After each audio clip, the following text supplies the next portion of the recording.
In this video, we are going to be looking at how to connect a data factory that exists to a runtime that is running on a server that we have access to. So I want to state very quickly that the server that is running that we want to connect to a data factory must be able to connect to Microsoft Azure, so you'll want to make sure the firewall or ports are open to speak with Azure. The same is true with whatever server it's going to be connecting to. So let's say we're transmitting data from a SQL Server database to a Azure Cosmos database.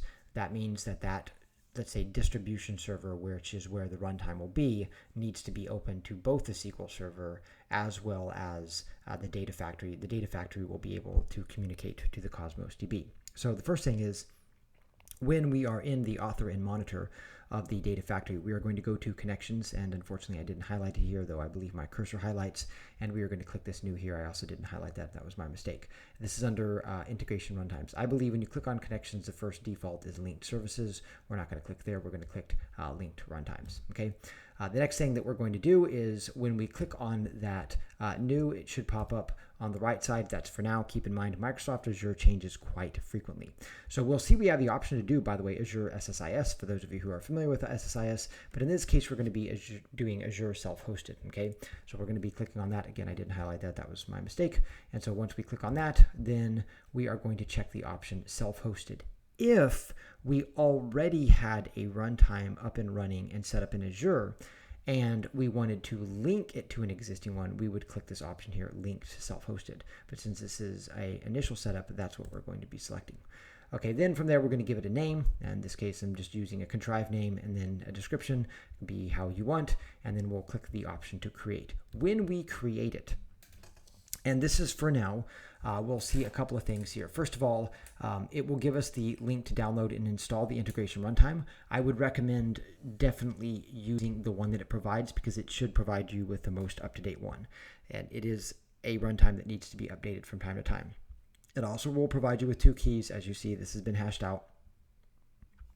One of these keys, you don't have to provide both, but one of these keys you'll provide to the runtime as long as the runtime is able to connect to to the data factory, that is the server that's running the runtime, is able to connect to the data factory, then you should be good. If you did have issues, that would be where the problem is. We also see the auto update. You can set the schedule for that, and then sharing. Now, sharing is very key here when you want to connect other data factories to an existing runtime. You may or may not do that in your environment, but if you're doing that, this sharing is going to be where that's at when you go to the runtime once it's set up. Once it's set up in the data factory, that is. So the actual runtime, once we install that, you see it comes up, Microsoft Integration Runtime, Configuration Manager. This is where I would put the key. Right, and so it will determine, once it's valid, it will determine that, and I'll hit register, and then from there I can select some options about how it's going to connect.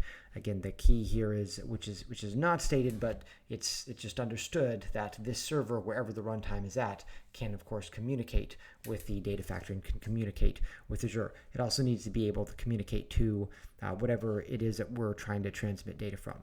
Now, this is how we are connecting a data factory to something, to a server that we're running. It's not in Azure. We don't need to set up a runtime that we run on one of our servers if we're connecting an Azure resource to an Azure resource. That is not something that we have to do. But if we are doing, let's say, from a database that we run to an Azure database or an Azure resource, let's say a storage account, then this is something that we would use.